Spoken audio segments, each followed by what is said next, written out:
우리가 굉장히 특별한 시간을 마주하고 있습니다.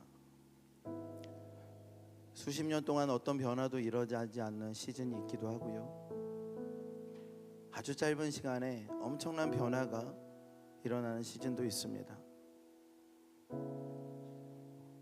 기도하시는 분들은 다 아시겠지만 지금은 굉장히 특별한 시즌을 우리가 보내고 있습니다. 2023년 10월 6일에 제가 이런 집회에서 기도를 하고 있었습니다. 갑자기 하나님께서 저에게 한 문장을 주셨습니다. 전쟁이 결정되었다.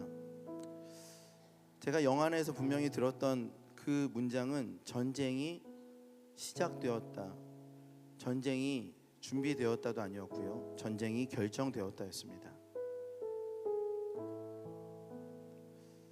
그 내용을 잘 몰라서요, 제가 이렇게 앞에 나와서 기도 제목을 나누고 함께 회중들과 한 200여 명 되는 회중들과 기도했던 기억이 있습니다.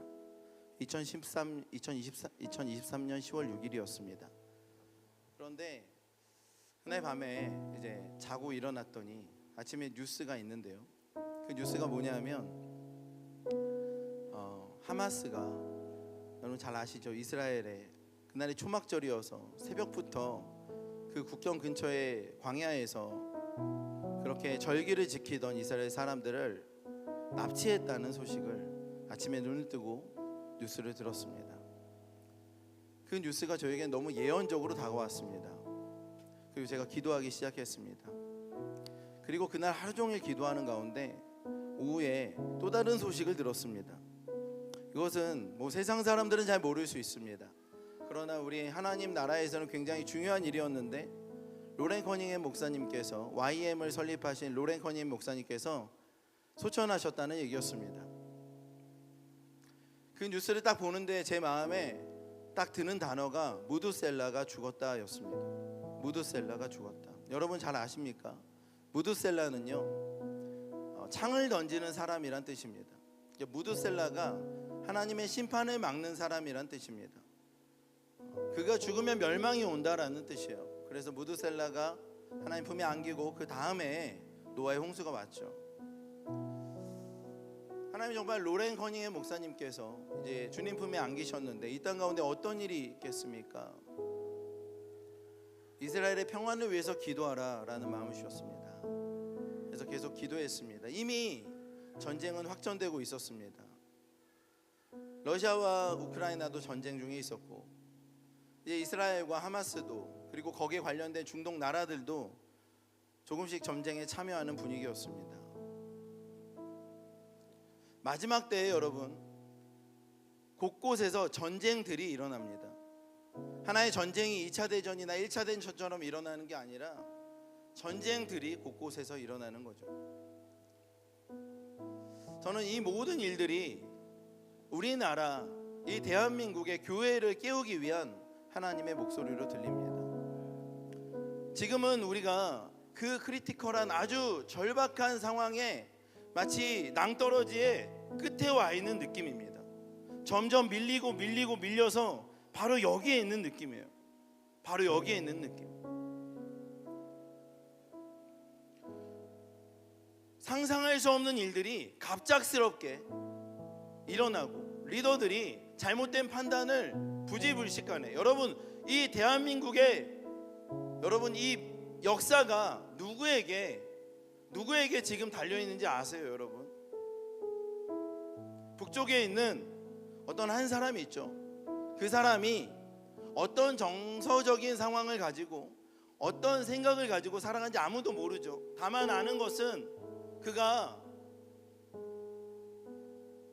약물이나 알코올이나 그의 공허함, 말할 수 없는 공허함과 어둠의 권세에 잡혀서 그 공허함을 채우기 위해서 밤마다 밤낮으로 정상적인 사고를 하지 않는 사람에게, 여러분 그 사람의 버튼에, 그 사람의 결정에 굉장히 많은 것이 달려있다는 것. 우리는 이런 상황을 마주하고 있습니다.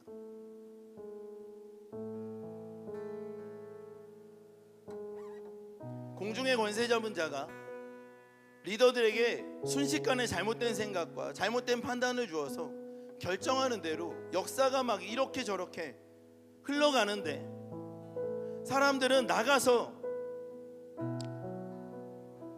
각자의 이념과 이데올로기, 그 생각을 가지고 무력 시위를 합니다. 이데올로기의 싸움을 합니다.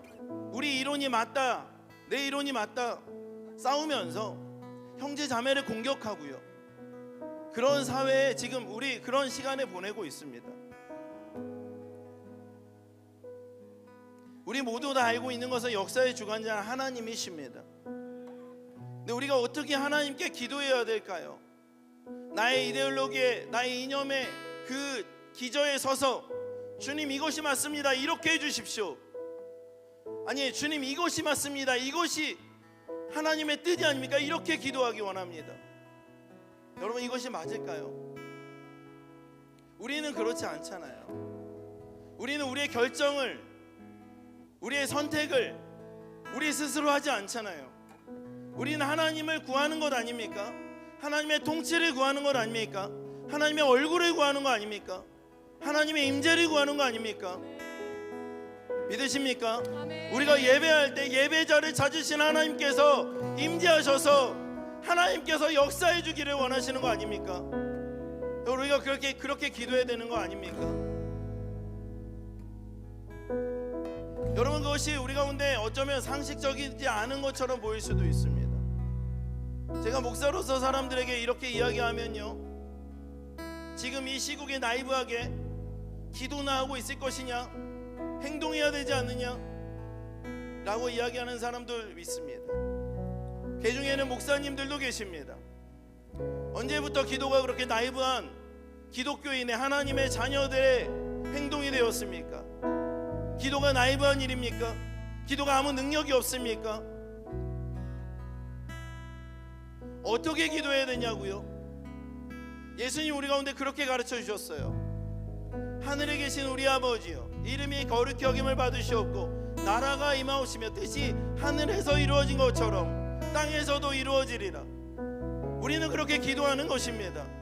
하나님의 뜻이 이 땅 가운데 이루어지기를 원합니다라고 기도하는 것입니다.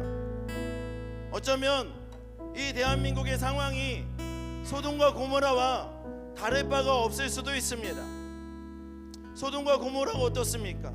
각자의 소견대로 각자의 쾌락을 위해서 말할 수 없는 일들을 하면서 그들이 스스로 그들의 죄악 때문에 무너지는 하나님의 심판에 마주할 수밖에 없는 그런 상황이었습니다. 천사들이 갔습니다. 롯이요, 그 천사들을 자기 집에 모셨습니다. 밖에서는 어떻습니까? 그 새로운 사람들을 끌어내라고 쿵쿵쿵쿵 하는 일들이 있었습니다. 여러분 잘 아시죠? 그때 롯이 어떻게 했습니까? 롯이 어떻게 했죠? 내게는 남자를 알지 못하는 두 딸이 있으니 이 두 딸을 내보낼 테니까 이 천사들은 건드지 마시오. 여러분, 너무 이상한 일이죠. 너무 이해할 수 없는 일입니다. 그러나 여러분, 이것이 우리 가운데 필요한 것이에요.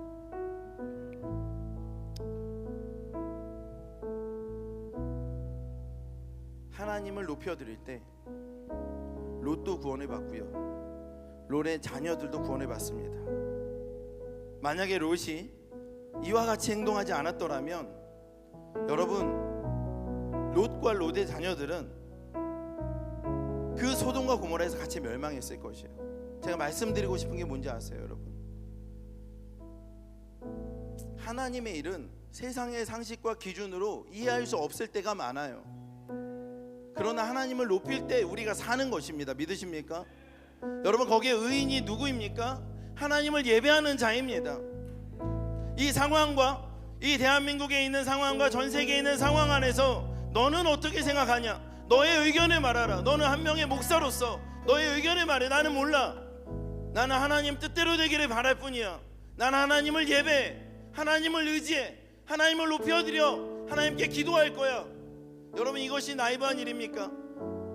여러분, 이것이 어리석은 대답입니까? 아니요, 그렇지 않습니다. 여러분 지금은요 기도하는 자들이 필요합니다. 예배하는 자들이 필요합니다. 하나님을 구하는 자들이 필요합니다. 단순합니다. 우리 인생에 문제가 있습니다. 이 문제를 해결해 달라고 기도합니까? 아니요. 이 문제보다 크신 하나님을 모셔드리는 것입니다. 하나님이 오시면, 이 문제보다 크신 하나님께서 임재하시면 모든 일이 해결되는 것이에요. 여러분 믿으십니까? 심지어 그 문제가 해결되지 않는다 할지라도 상관없는 것입니다. 하나님이 임재하시니까 하나님의 얼굴을 구하는 자들이 필요합니다. 여러분 지금 여기에 우리가 하나님의 얼굴을 구할 때 이 대한민국과 열방의 역사가 바뀔 줄 믿습니다. 여러분 그때 소돔과 고모라의 역사를 바꿀 수 있는 사람이 몇 명이었는지 아십니까? 10명이었잖아요. 그런데 소돔과 고모라의 인구가 몇 명인지 아세요? 50만 명이었습니다. 50만 명 중에 10명만 있어도 소돔과 고모라의 역사는 바꿀 수 있었습니다. 10명이 없었을까요? 제가 이 문제가 하도 난해해서 하나님께 여쭤봤습니다. 문제 10명이 없었습니까? 10명이 있었을 수 있습니다. 아니 20명도 있었을 수 있습니다. 그러나 여러분 이 메커니즘이 이해가 가지 않은 거예요. 10명이 이 50만 명이 되는 대도시의 운명을 바꿀 수 있다고? 나는 그렇게 생각하지 않아. 그래서 나는 의인으로 사는 것에 포기하겠어. 아니면 그냥 넘어가겠어. 세월이 가는 대로 하겠어. 그런데 뚜껑을 열고 보니까 어때요? 10명만 있었으면, 10명만 결단했으면 운명을 바꿀 수 있었다. 여러분 대한민국의 운명이 몇 명에게 걸려 있을까요? 몇 명의 예배자만 있으면 대한민국이 하나님 나라 안에서, 하나님의 뜻 안에서 새로운 역사를 써갈 수 있을까요? 생각보다 소수일 수 있습니다. 중요한 건 우리 한 명 한 명이 결단해야 됩니다. 저는 의인 10명을 찾고 있어요. 여기 왔는데 여러분 모두가 다 하나님께서 여러분을 이 대한민국의 예배자로 부르신 줄 믿습니다. 우리 다 같이 한번 일어나서 기도했으면 좋겠어요. 그냥 다른 거 말고 하나님을 모셔드립니다.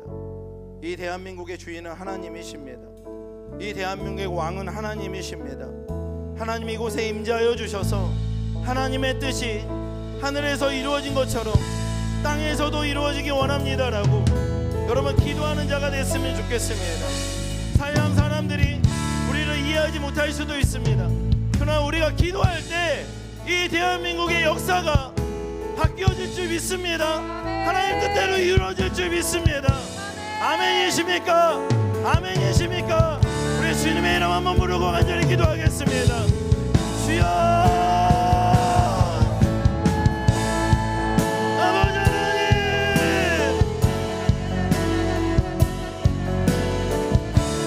하나님의 역사가 이 땅 가운데 이루어지기를 원합니다.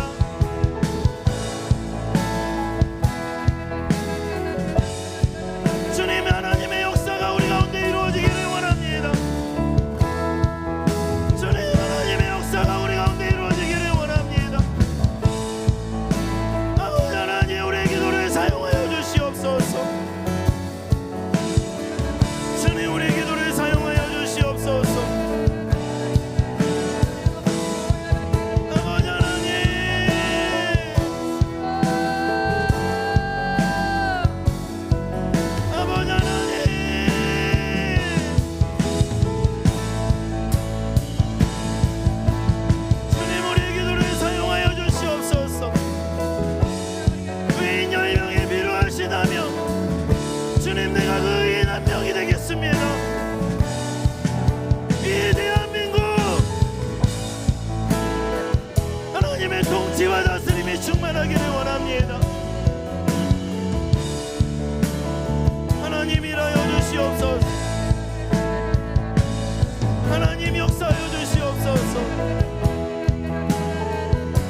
우리 시간에 한 번만 더 같이 여러분과 꼭 기도하고 싶은 기도가 있습니다. 그것은 주님, 우리가 북한에 끌어안겠습니다 라는 기도입니다.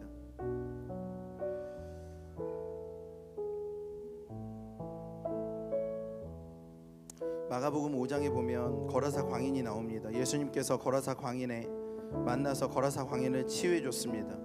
거라사 광인 안에 있었던 군대 귀신이 돼지 2,000마리에게 들어갔습니다. 그리고 그 2,000마리가 강으로 들어가서 몰살했습니다. 거기에 있는 동네 사람들이 다 몰려와서 예수님을 반기지 않았고요, 예수님을 밀어냈습니다.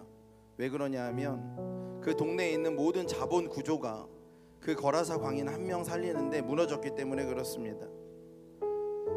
예수님께서 참으로 안타까워하시며, 여러분 그 사람들은 어땠냐면 로마에다가, 유대인들은요 돼지가 아주 부정한 동물이잖아요. 그런데 로마에다가 그 돼지를 납품하는 그런 일을 하면서 살던 아주 풍요로운 사람들이었습니다.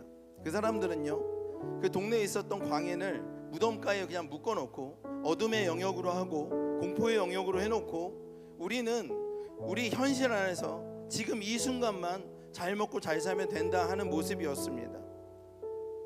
여러분, 이것이 우리 남한에 있는 사람들의 마음과 같지 않습니까? 북한을요 공포와 어둠의 영역으로 몰아놓고 그들은 그렇게 살고 우리는 이렇게 살고, 대한민국 가운데 가장 좋은 시나리오, 믿지 않는 사람들의 이야기는요 그냥 지금처럼 북한은 북한대로 한국은 한국대로 그렇게 살면 되겠다. 우리의 가족이죠. 그들이, 그 가족들이 그렇게 고통당하는 것, 말할 수 없는 고통, 상상할 수 없는 일들을 당하고 있음에도 불구하고 우리는 모른 척하고 우리만 잘 살면 되겠다. 여러분, 이것을 하나님께서 가증하게 보시지 않겠습니까? 우리가 같이 기도하고 싶은 것은요, 그들이 가족입니다. 여러분, 진정한 이 대한민국의 가족이 회복되는 것, 여러분 북한과 우리가 한 가족으로 회복되지 않는다면 어떻게 하겠습니까? 사사기 3장을 보면 하나님께서 다음 세대, 이스라엘의 다음 세대를 보고 얘네들이 전쟁을 할 줄 아는지 안 하는지, 싸울 줄 아는지 안 하는지를 보시려고 이방 민족들을 거기에 두었습니다. 하나님은 전쟁하기를 원하시고 이기기를 원하시고 우리가 싸울 줄 아는 사람이 되기를 원하십니다.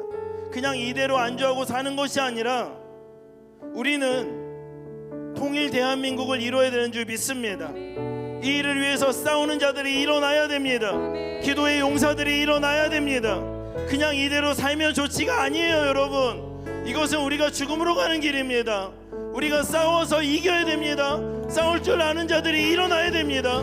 기도해서 대한민국 새롭게 일으키는 자들이 일어나야 됩니다. 오늘 우리의 기도를 통해서 일어나게 될 줄 믿습니다. 하나님께서 북한에 끌어안으라고 하십니다. 오늘 우리가 기도할 때 북한에 끌어안기 원합니다. 북한에 끌어안기 원합니다. 아멘이십니까? 주님, 우리가 한 가족을 끌어안겠습니다. 주님, 우리를 사용하여 주시옵소서. 주님의 이름 한 번으로 간절히 기도하겠습니다. 주여,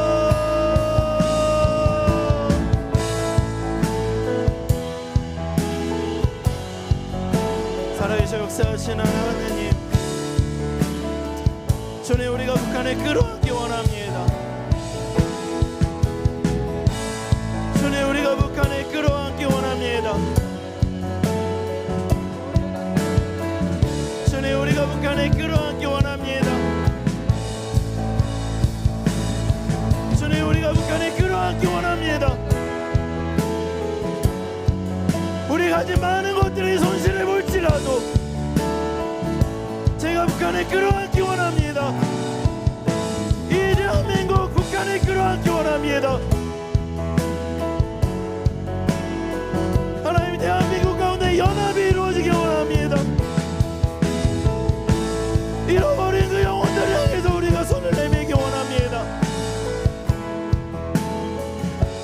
주여, 우리의 기도를 들어주시옵소서.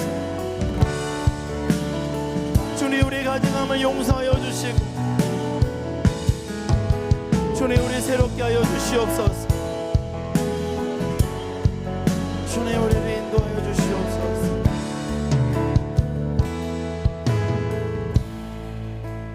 좋으신 하나님 감사합니다. 하나님께서 이곳 가운데 우리와 함께 하시는 줄 믿습니다. 하나님은 우리의 왕이십니다. 주인이십니다. 하나님의 뜻이 우리 가운데 이루어지기를 원합니다. 이미 이루어졌던 하늘에서 이루어진 하나님의 뜻이 이 땅 가운데 이루어지기를 원합니다. 우리의 기도를 사용하여 주시옵소서. 감사드리며 예수님의 이름으로 기도합나이다. 아멘. 저는 가정 부분을 여러분과 함께 같이 기도하고 싶어서 이 자리에 올라온 사람입니다. 저는 한 20여 가정을 이렇게 결혼학교를 통해서 배출했고,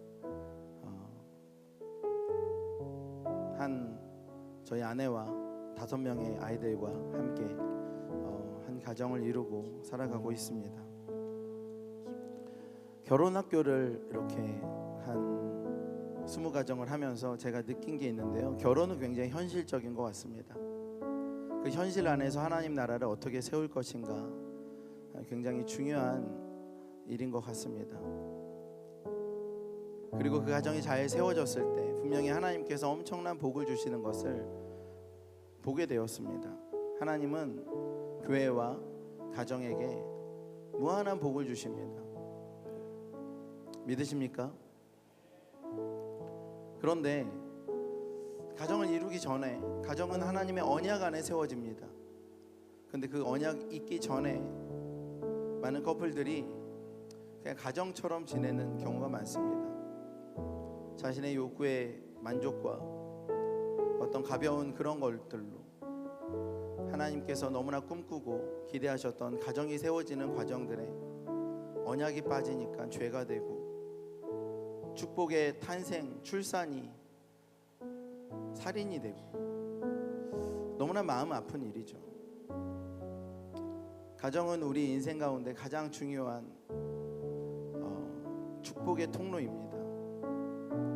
여기 있는 청년들이 그런 가정을 꿈꿨으면 좋겠습니다. 그럴 수 있습니다. 제 얘기를 좀 드리자면요, 하나님께서 저를 한번 만나 주셨어요. 자주 만나 주셨지만 딱 20년 전이죠. 2005년 1월에 기도하는 가운데 하나님께서 오셨어요. 하나님께서 되게 아픈 마음을 가지고 오셨어요. 제가 기도했습니다. 하나님, 왜 이렇게 아파하십니까? 그 아픈 마음을 저에게 좀 나눠주십시오. 기도했는데 정말 물리적으로 제 마음이 아픈 것을 느꼈어요. 방바닥을 떼굴떼굴 굴렀습니다. 저는 그때 그래도 좋은 곳에 취직할 수 있는 컴퓨터공학과 4학년이었거든요. 그런데 하나님께 여쭤보았습니다. 하나님, 왜 이렇게 아프십니까? 정말 네가 이렇게 기도하는 건 너무 좋은데 지구 반대편에는 나를 알지 못해서 자기 몸을 찢어가면서 원수에게 절하는 이들이 있어. 나는 그들을 바라볼 때 너무 아프다. 마치 내 자녀들이 유괴되어서 유괴되어서 세뇌되어서 원수에게 자기 몸을 찢어가며 아빠 아빠 하고 있는데 거대한 유리벽이 있어서 난 가지 못하고, 내 마음이 너무 아프다. 그 아픈 마음을 나눠 가졌는데 정말 너무 아픈 거예요. 깜짝 놀랐습니다. 한 1분 정도 방에서 떼굴 구르다가 일어나서, 하나님 이렇게 아프셨어요? 그러면 어떻게 하죠? 제가 가겠습니다. 저를 사용해 주세요. 제가 할 줄 아는 거 별로 없지만 제가 가겠습니다라고 손을 들었어요. 그리고 다음 날 내 삶을 주님께 드리겠다고 결단했습니다. 그리고 한 아프리카에 간 것 같아요. 아프리카에 가서 지내다가 인도에 가서 1년을 살고, 그렇게 제 인생이 이렇게 갔던 것 같습니다. 여기까지 오게 됐네요. 딱 20년 되었습니다. 하나님께서 저의 삶을 전적으로 사용하기 시작하시면서 저에게 한 가지 준비시키셨는데 그것은 결혼이었습니다. 내 힘으로는 결혼할 수 있는 상황이 아니었죠. 아무것도 가진 것이 없고 준비되고 예비된 게 없는데요. 근데 저에게 오랫동안 같이 동역했던 자매가 프로포즈를 했고 제가 결혼을 전제로 만나기 시작했습니다. 1년 정도 지났고요.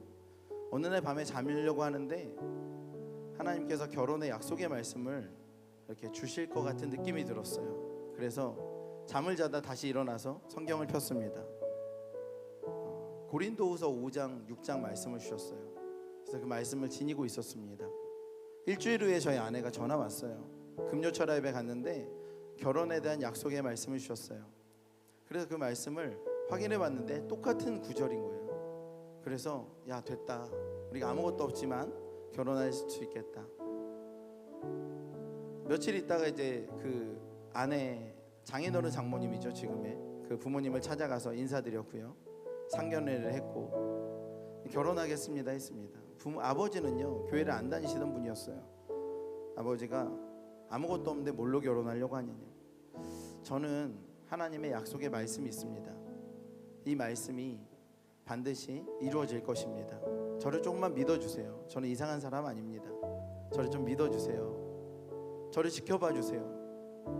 겨우겨우 설득해서 결혼을 하게 되었습니다.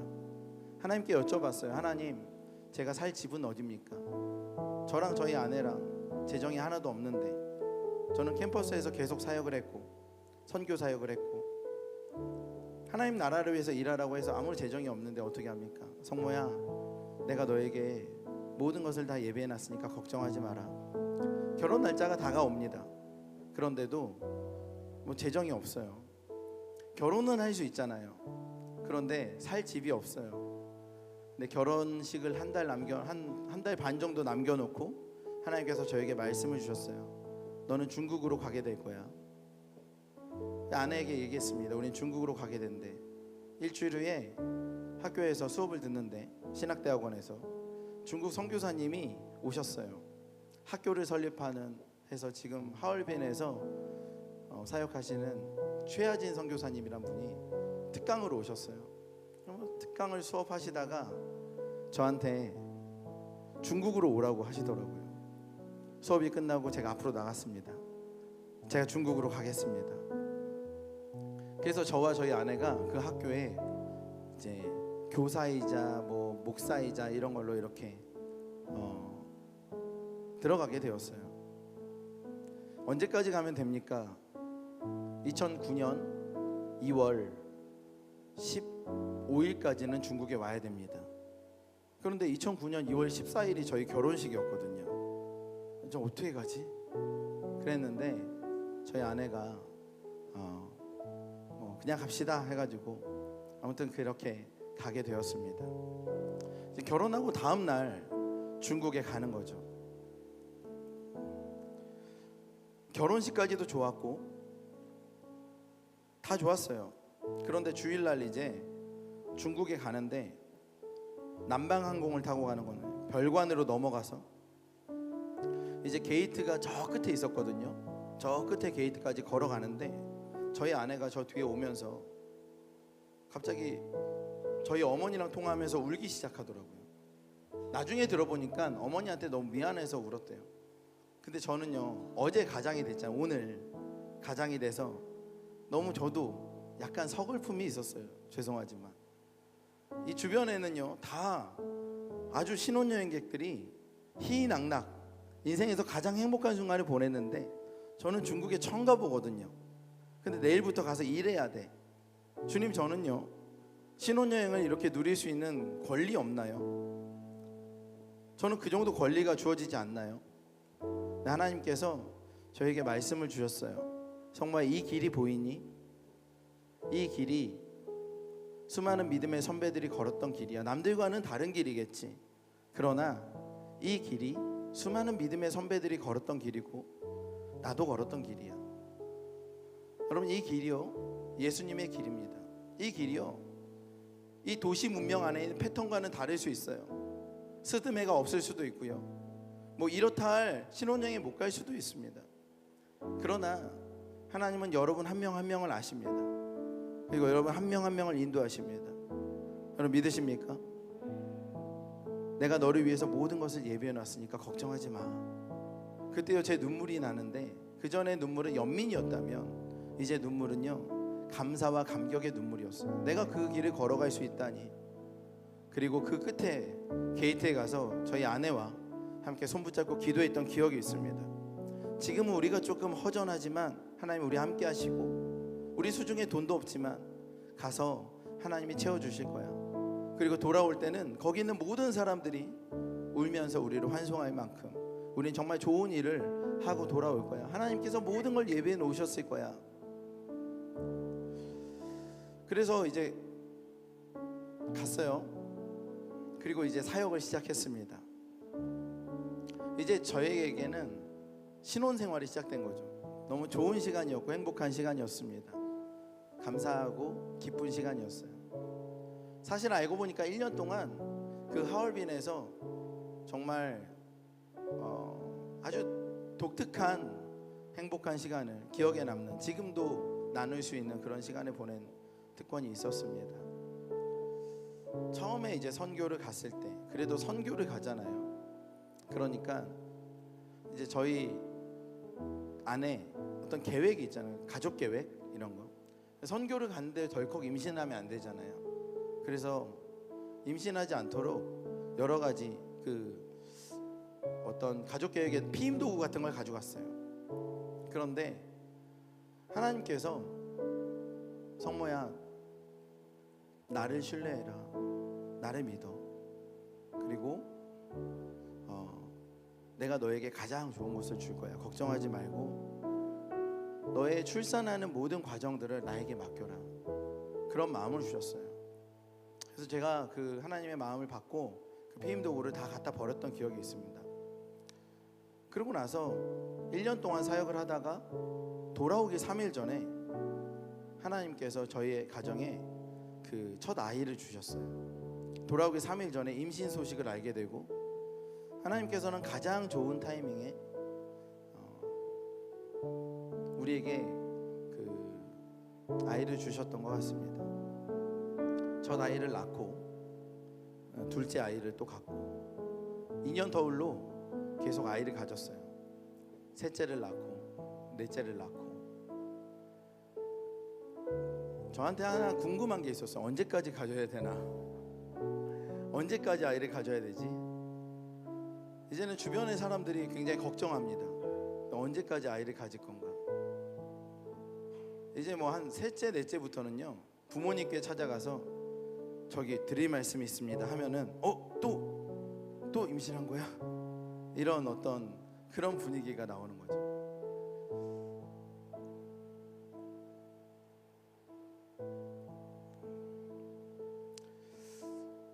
그런데 놀라운 건 여러분, 아이가 태어날 때마다 풍성한 유업들이 부어졌어요. 제 삶에 너무 놀라운 하나님의 그런 복들이 부어지는 거예요. 그래서 아이들이 정말 복덩이구나. 이 아이들이 정말 그렇구나. 첫째 아이를 가져서 이제 태어날 때가 얼마 남지 않았는데, 여러분, 태어날 때가 얼마 남지 않았는데 하나님께서 저에게 이런 말씀을 주세요. 성모야, 좀 나한테 나와라. 내가 너와 할 얘기가 있다. 근데 저는요, 약간 부담스러웠어요. 그래서 안 나갔습니다. 기도는 했지만 그 부분을 놓고 기도하지 않았어요. 그런데 그 기도하는 가운데 하나님께서 오늘은 좀 나와라. 그래서 근데 이제 아이가 또 출산일이 지났는데도 안 나오고, 첫째 아이가 유도분만을 해야 되는 그런 상황이에요. 그래서 제가 안 되겠다, 오늘은 기도하러 나가야겠다, 하나님께 기도했습니다. 1시간 정도를 기도하고, 하나님 저를 왜 부르셨습니까? 하나님께서 내가 서진이 첫째 아이의 그 아버지다. 그러나 내가 너에게 육적인 아버지의 권세를 주고 내가 너에게 이 아이를 잠깐 맡기겠다. 너는 이 아이를 키워야 된다. 내가 이 아이를 향한 약속의 말씀을 주겠다. 그리고 약속의 말씀을 정말 그날 받았어요. 제가 그날 묵상하던 내용이었어요. 큐티하던 내용. 그 말씀이 이게 정말 하나님 주신 약속의 말씀인지 아닌지는 정확하게 알지 못하잖아요. 그래서 적어놓고 약속의 말씀을 받아야 되는 게 중요하구나 적어놓고, 그 다음에 잠이 들렸어요. 주님, 그러나 이게 정말 약속의 말씀이라면 오늘 아이가 태어나게 해주십시오라고 기도했어요. 2시간 후에 정말 갑자기 진통이 오기 시작했어요. 그리고 아이를 태우고 병원에 갔습니다. 그 17시간 진통하고 아이를 낳았던 기억이 있습니다. 첫째 아이만 그런 게 아니라 둘째 아이, 셋째 아이, 넷째 아이, 다섯째 아이까지 다 그랬습니다. 자녀 교육이 어렵다고 합니다. 그러나 부모에게 가장 중요한 건 이 아이를 믿어주는 것입니다. 그런데 이 아이를 믿어주는 게 어떻게 이 아이를 믿어주겠습니까? 이 아이를 향한 하나님의 약속의 말씀을 믿는 것입니다.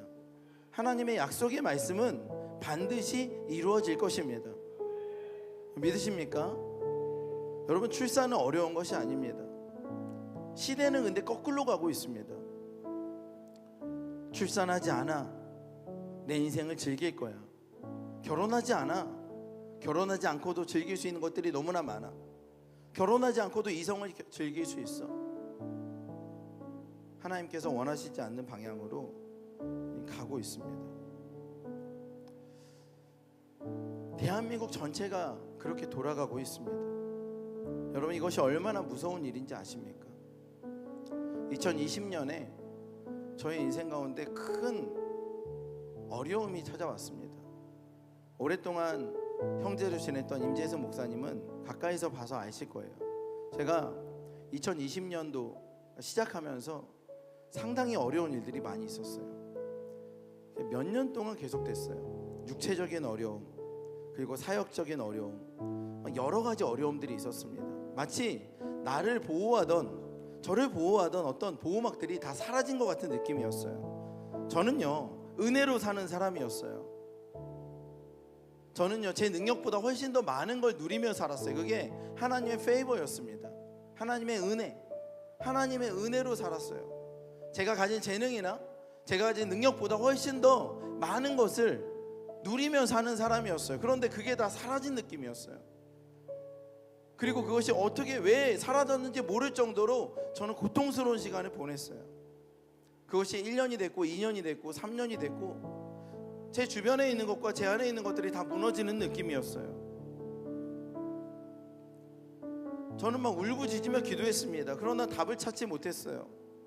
그리고 그 시간이 어느 정도 지나서 하나님 앞에 나아가서 기도할 때 제가 하나 너무 우습지만 하나님께서 한 가지를 크게 저한테 지적하신 부분이 있습니다.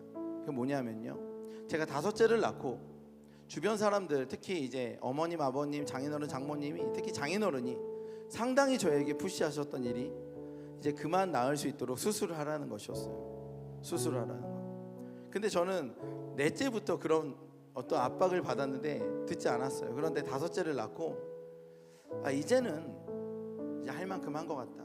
그래서 제가 비뇨기과에 가서 수술을 했습니다. 더 이상 아이를 낳을 수 없는 수술을 제가 했어요. 근데 하나님께서 이것을 저에게 말씀하시더라고요. 주님, 저는 할 만큼 한 거 아닙니까? 아이를 더 어떻게 낳습니까? 그게 중요한 게 아니에요. 그게 하나님을 신뢰하지 않는 말들이에요. 하나님은 가정에 주권을 갖기 원하세요. 하나님은 모든 가정, 각 가정의 주권자가 되기를 원하세요. 믿으십니까? 여러분, 하나님께서 각 가정의 모든 영역에 주권자가 되기를 원하십니다. 그런데 우리 스스로가 우리가 그 권한을 가지고 이제 내 가정의 주권자로서 내가 결정해서 어떤 것은 하고 어떤 것은 하지 않겠다, 그럴 수 있죠.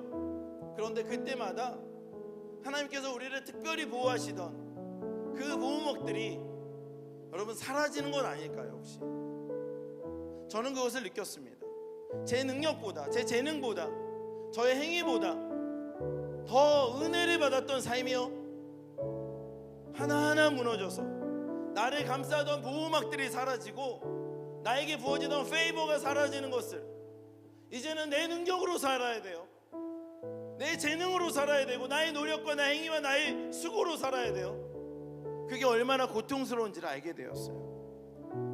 그런데 이것이 비단 우리 가정에서만 일어나는 일이 아니라 여러분, 대한민국 전체에서 일어나고 있다면요, 대한민국에 있는 크리스찬이든 논 크리스찬이든 상관없이 모두가 다 주권자가 되어서 하나님의 보호와 페이버가 없이 각자가 그렇게 살아가야 된다면 여러분, 이것이 얼마나 척박하고 여러분, 이것이 얼마나 황량하고 이것이 얼마나 어려운 삶이겠어요. 대한민국 왜 이렇게 어려울까? 저는 그 이유를 하나님께서 가정에서 말씀하시는 거죠. 청년들이 찾아옵니다. 결혼을 하겠다고 합니다. 그 결혼의 주권자는 자기 자신들이에요. 어른도 아니고 아버지도 아니고 하나님도 아닙니다. 그들이 원하는 대로, 그들의 방식대로 가정을 운영해 나갑니다. 그들의 방식대로 재정을 운영해 나갑니다. 그들의 방식대로 출산을 결정합니다. 여러분, 이것이요, 한 가정에게 있는 그 어려움이라면, 그 가정들이 모여서 대한민국을 이루는데, 여러분, 이 부분이 해결되지 않는다면 어디서 우리가 페이버를 얻겠습니까? 대한민국 어떻습니까? 경제적으로나 정치적으로나 모든 면에서, 과학기술 모든 면에서 급속도로 성장했던 그 페이버, 왜 그럴까요, 여러분? 하나님을 인정하고 하나님을 높여드렸던 각 가정마다 복을 받을 때 그 가정들이 모여서 대한민국을 이루는 건 아닙니까? 그런데 그 가정들이 무너질 때 대한민국이 무너지는 것이죠. 우리 가정이 회복되기를 원합니다. 하나님의 주권이 다시 우리 가정 가운데 임하기를 원합니다. 그리고 여러분이 하나님 안에서 이루어가실 그 가정들이 하나님의 주권 안에 있기를 원합니다. 세상 사람들이 이것이 더 효율적이야, 이게 더 지혜로워, 이게 더 옳은 방식이지, 아니요, 하나님이 주인 되시면 그 가정은 세상을 이겨내는 것입니다. 여러분, 믿으십니까? 오늘 이 시간에 같이 지금부터 기도해도 됩니다. 청년들이 찾아와서 기도합니다. 얘기합니다. 목사님, 저는요 이미 하나님 뜻대로 하지 않고 하나님께서 허락하지 않은 것들을 이미 했고요. 어떻게 보면 제가 이미 그런 것들이 깨어진 거 아닙니까? 여러분, 예수님 안에서, 그리스도 예수 안에서 모두가 다 새로운 피조물이 될 수 있습니다. 여러분, 믿으십니까? 어떤 가정은요, 어떤 커플은요 이렇게 이야기합니다. 그러면 성경을 믿고 하나님 말씀 믿고 저희가 예수 안에서 이 부분을 회개하고 돌이키고 결혼할 때까지 지키겠습니다 하는 가정은요, 제가 봤을 때 계속 복을 받습니다. 하나님 완전하게 새로운 피조물을 만드세요. 그러나 어떤 커플은요, 이 부분은 그냥 들추고 싶지 않습니다. 그냥 뭐 그런 과정이 필요합니까? 결혼하면 되는 거 아닙니까? 그런데 하나님께서 언젠가는 그것을 물어보십니다. 그 과정이 너무나 중요합니다. 하나님 앞에 직면하고 예수의 보혈을 바르고 십자가를 통과하는 과정이 너무나 필요합니다. 그리고 온전하게 세워진 가정에는요, 하나님 반드시 하늘의 놀라운 기름 부으심을 부어주시고 복을 부어주십니다. 여러분, 믿으십니까? 여러분, 각 가정에 하늘에 부어지는 놀라운 복이 임하시기를 예수님의 이름으로 축복합니다. 오늘 그와 같은 일들이 이 자리에서 일어나게 될 줄 믿습니다. 우리 한번 같이 일어나서 기도하십시다. 여러분, 우리 가정의 주권자는 주님이십니다. 가정의 하나님은 하나님이십니다. 하나님, 모든 이 가정을 주님께 온전하게 올려드리기를 원하고, 주님께서 가르쳐주시는 우리 안에 범죄함이 있다면 주님 예수의 십자가를 통과하기를 원하고 예수 안에서 새롭게 되기를 원합니다. 오늘 이 자리에서 그와 같은 일들이 일어날 때 우리의 삶이 변화될 것이며 우리의 가정이 변화될 줄 믿습니다. 여러분, 믿으십니까? 우리 함께 주의 이름 한번 부르고 기도하겠습니다. 주여,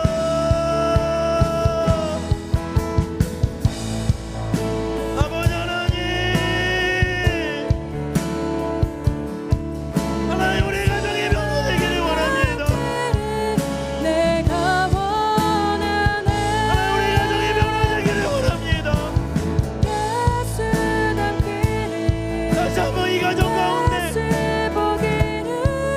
하나님의 은혜가 부어지기를 원하고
말씀하시면서 한 가지 보여주신 장면이 유다와 다말의 이야기입니다. 창세기 38장에 있는 내용이죠.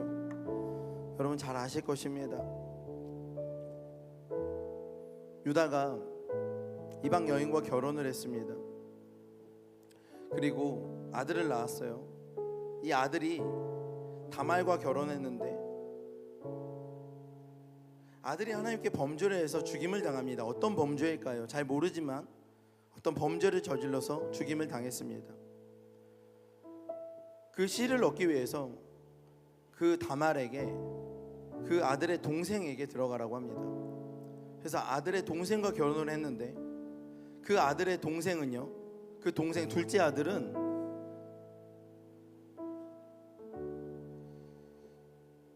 그 다말에게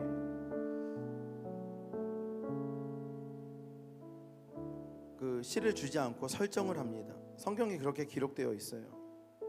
하나님께서 이를 굉장히 가증히 여기시고 중대한 범죄를 보시고 그 둘째 아들을 죽입니다. 그러니까 첫째 아들도 죽고 둘째 아들도 죽으니까 유다가요 거기 걱정이 되는 거예요. 그래서 어떻게 합니까?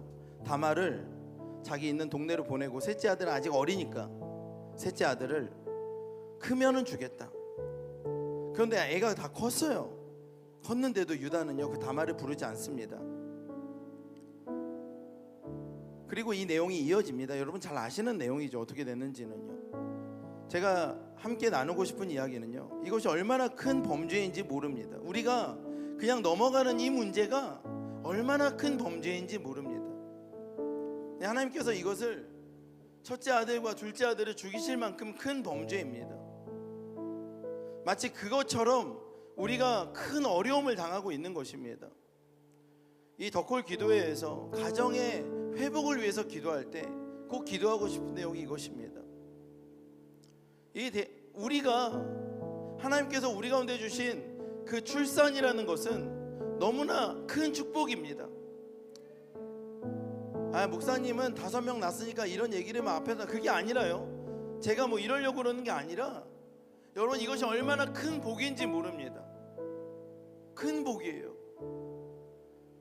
여러분 이것을 우리가 하나님 앞에 취하기를 원합니다. 엄청나게 큰 복이에요. 하나님께서 주시는 행복입니다. 장수에게 있는 화살입니다. 대한민국이 일어나려면 여러분 여기에 우리가 순종해야 됩니다. 하나님께서 이 대한민국을 다시 부흥하실 때 우리가 너무나 많은 기도를 했습니다. 어제도 그런 좋은 말씀을 들었어요. 그저께도 너무 좋은 말씀을 들었어요. 근데 이 기도의 시간에 우리의 인생 각 사람에게서 이 기도가 풀어지지 않는다면, 삶으로 연결되지 않는다면, 우리 각 사람이 이것을 기도로 풀어내지 않는다면 무슨 의미가 있습니까? 대한민국 회복돼야죠. 대한민국 다시 일어나야죠. 대한민국 제사장의 나라가 돼야죠. 어떻게 해요? 각 사람이 어떻게 해야 됩니까? 하나님께 순복해야죠. 각 가정이 하나님께 순복해야죠. 우리 같이 기도하기를 원해요. 하나님, 우리 가정이, 내가 가장으로 있는 가정이든 내가 멤버로 있는 가정이든 구성원으로 있는 가정이든 이 가정이 주님께 올려드립니다. 주님 역사하여 주시옵소서. 여기 있는 예배 드릴 때 너무 좋지만 집으로 돌아가면 파괴된 가정에서, 절망 가운데서, 비참한 나의 모습 속에서 어떻게 하지 못했던 우리가 있다면 여러분 그 가정이 회복될 수 있는 줄 믿습니다. 가정이 회복될 수 있는 줄 믿습니다. 하나님께서 우리 가정 가운데 예배자를 부르십니다. 그리고 그 예배자를 통해서 그 가정을 회복시키실 줄 믿습니다. 아멘이십니까? 아멘이십니까? 우리 주님의 이름 한번 부르고 기도하겠습니다. 주여, 아버지 하나님, 아버지 하나님,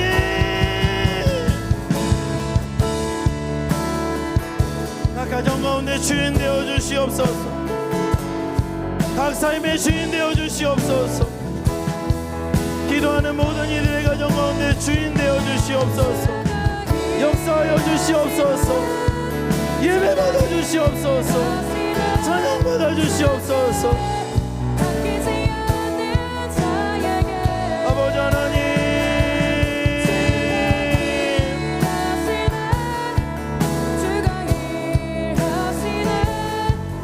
가정을 주님께 올려드립니다. 하나님 우리 가정을 주님께 올려드립니다. 하나님 각 사람의 가정을 주님께 올려드립니다. 기도하는 모든 이의 가정을 주님께 올려드립니다. 그 가정을 바꾸시는 분은 주님이십니다. 주님 우리 가정마다 주님의 은혜가 다시 회복되기를 원합니다. 주님의 은혜가 다시 회복되기를 원합니다. 아버지 하나님,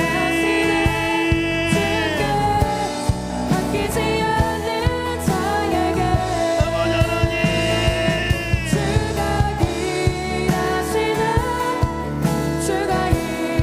내가 나서는 예수의 이름으로 명령할 때 각 가정 가운데 역사하는 어둠의 권세는 떠나갈지어다.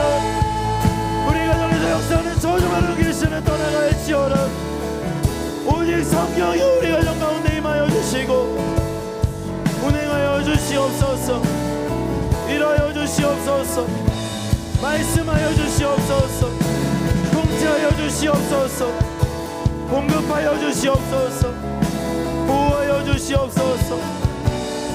아버지 하나님,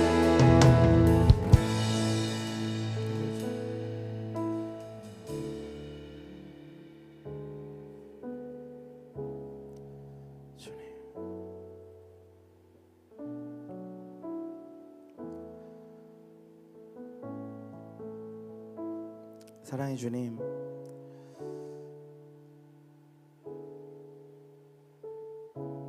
가정은 연합과 유업이 시작되고 완성되는 바로 그 자리입니다. 오늘 우리가 모여서 주님의 언약 안에서 연합과 유업의 비밀들이 풀어지기를 원합니다. 특별히 기도하는 모든 이들의 가정에서 그 일들이 시작되게 하여 주시옵소서. 우리 눈으로 보기에 너무나 비참하고 참담하고 너무나 다양한 일들이 있어 와서 엉킨 실타래처럼 풀 수 없는 가정의 문제들, 푸실 수 있는 분은 오직 주님이십니다. 예수의 이름으로 그 모든 문제들이 풀리게 될 줄 믿습니다. 예수의 이름으로 명령할 때 그 모든 문제들은 주님 안에서 풀릴지어다, 해결될지어다, 회복될지어다. 연합과 유업의 비밀이 우리 가정에서 시작될 줄 믿습니다. 풀어질 줄 믿습니다. 열매 맺게 될 줄 믿습니다. 주님, 우리가 꿈을 꿉니다.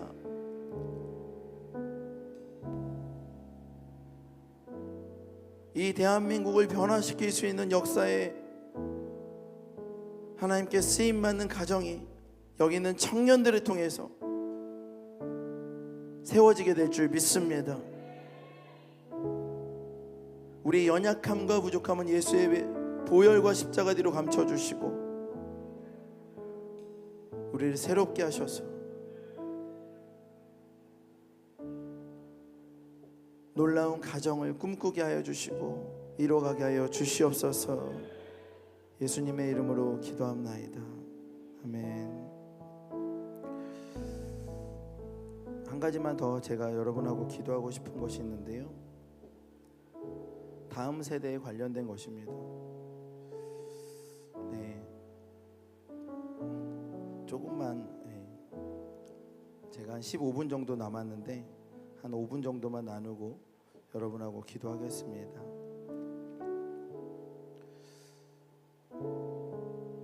다음 세대에 대한 문제가 너무 어렵고 힘듭니다. 전 첫째 아이가 15살이고 이제 16살이죠. 첫째 아이가 16이고 막내가 6살인데 이제 16살, 13살은 이제 예전과는 좀 다르다는 생각이 들어요. 청소년이 되고 그러다 보니까 그 전에 어릴 때는 제가 담을 수 있는데 이제는 그냥 내 어떠함으로 담을 수는 없구나. 그러다가는 정말 가정이 어려워지겠다라는 생각이 들더라고요.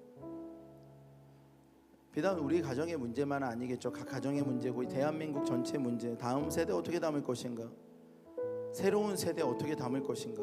교회는 어떻게 준비하고 있나? 새로운 세대를 담으려면 새로운 문화를 만들어야 되나? 새로운 시스템을 만들어야 되나? 새로운 세대 어떻게 담아야 되지? 라는 고민이 굉장히 많습니다. 여러분, 우리 모두가 다 그런 고민 안에 있죠. 고민 안에 있는데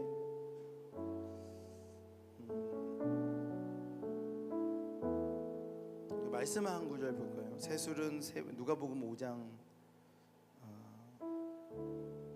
38절인데요. 다 같이 한번 읽어볼까요? 시작. 새 포도주는 새 부대에 넣어야 할 것이니라. 새 포도주는 새 부대에 넣어야 할 것이니라. 여러분, 여기에서 새 포도주는요, 새 부대에 넣어야 된다라는 말씀 우리가 너무 잘 알고 있습니다. 그런데 이 새, 앞에 있는 새와 뒤에 있는 새가 헬라어로 다른 거 여러분 아시죠? 앞에 있는 새는요, 네오스라는 단어입니다. 네오스. 그리고 뒤에 있는 새는요, 카이노스라는 단어입니다. 그러니까 네오스 포도주는 카이노스 부대에 담아야 된다라고 이야기를 합니다.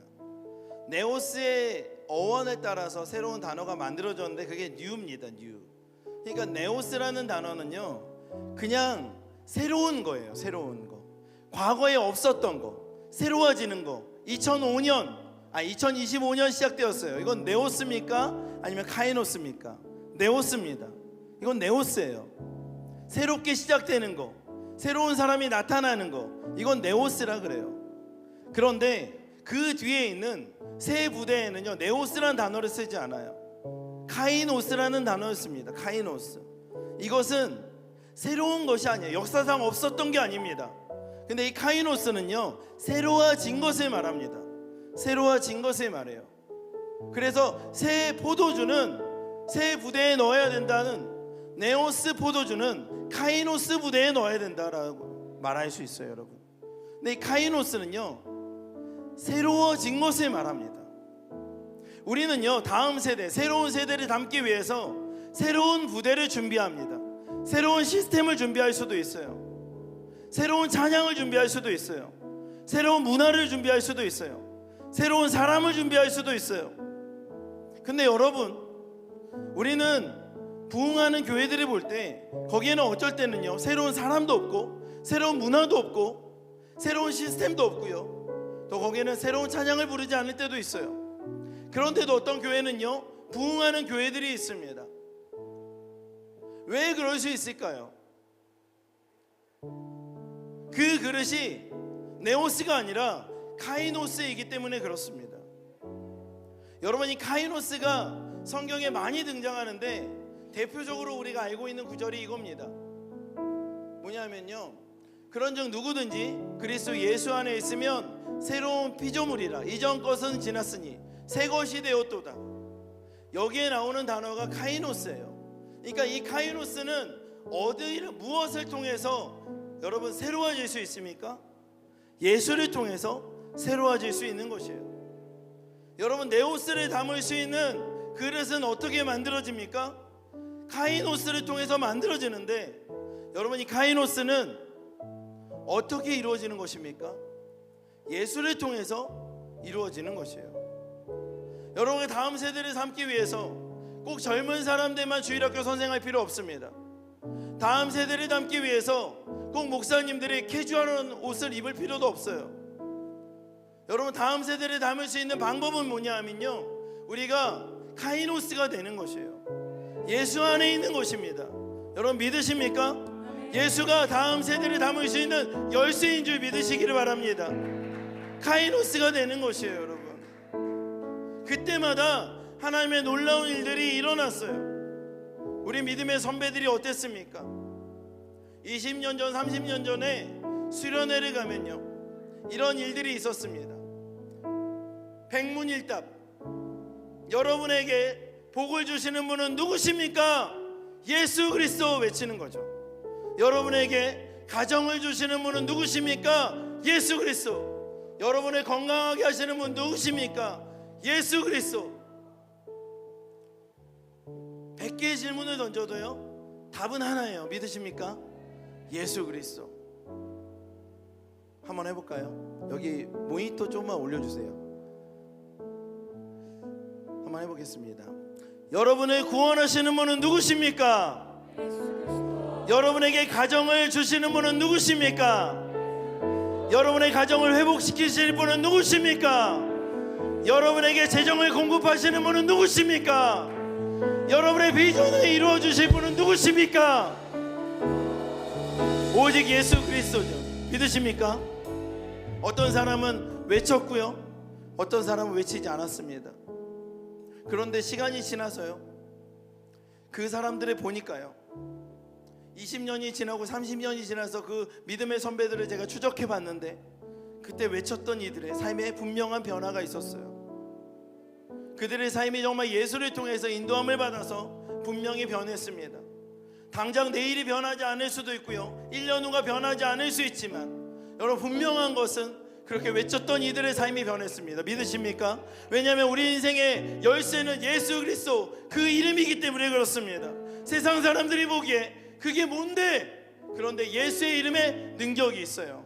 우리는 그 모든 메커니즘을 알 수는 없죠. 그러나 저나 다른 구원받은 이름을 주신 적이 없어요. 오직 예수의 이름에 능력이 있습니다. 지금도 마찬가지입니다. 지금도 우리가 예수의 이름을 외치고 예수의 이름을 선포할 때 여러분 변화가 일어날 수 있는 줄 믿습니다. 다음 세대를 회복할 수 있는 줄 믿습니다. 예수의 이름에 답이 있습니다. 예수의 이름에 답이 있어요. 여러분 어떤 사람들은요 정말 믿음으로 외쳤을 것입니다.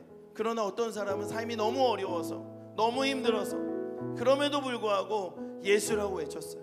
예수라고 외쳤어요. 믿음이 있든 없든 너무 어렵지만 다른 것에 붙잡지 않고 예수를 외치는 것이에요. 그것이 우리 가운데 필요합니다. 그와 같은 아비 세대가 일어나야 되는 줄 믿습니다. 우리가 다시 일어나야 됩니다. 어쩌다 보니 저도요 이제는 아비 세대가 되었더라고요. 저희 청년들을 품어야 되는, 저희 자녀들을 품어야 되는 청년인 줄 알았는데 아비가 되었더라고요. 내가 어떤 아비가 될 것인가? 능력이 있어요, 경험이 있어요, 할 수 있는 거 많아요, 아는 사람 많아요, 인맥이 있어요, 다 있어요. 그럼 그걸 의지하면 내가 아비 세대가 될 것이고, 내가 그걸 의지하면 다음 세대를 품을 수 있을까? 아니요. 여전히 다음 세대는 카이노스 부대를 기다리는 것이에요. 카이노스 부대를 갈망하는 것입니다. 예수를 외치는 다음 세대, 예수를 외치는 아비 세대가 필요한 것이에요. 여러분 우리가 예수를 외쳐야 되는 줄 믿습니다. 작년에 덕골 기도회 갔어요. 아비 세대 분들이 기도하시더라고요. 제 마음 안에 그런 마음이 들었어요. 수일 내에 청년들이 채워지겠구나. 이렇게 아비 세대들이 예수를 붙잡고 그릇이 되어갈 때 이 그릇 안에 청년 세대들이 담길 것이다. 여러분 여기 있는 아비 세대 분들에게 너무 감사합니다. 그러나 조금 더 힘내주세요. 기도해주세요. 카이노스의 부대가 되어주세요. 우리 아비 세대도 그렇게 되십시다. 믿음의 선배들의 본받아서 카이노스로 살아가십시다. 그때 이 다음 세대가 일어나게 될 줄 믿습니다. 아멘. 마지막으로 한번 같이 기도하십시다. 다 같이 한번 일어나서 힘을 내서 기도하십시다. 예수의 열쇠를 붙잡으십시다. 예수를 붙잡으십시다. 주님 우리가 카이노스가 되기를 원합니다. 새 부대가 되기를 원합니다. 새 손을 부어주시옵소서. 우리가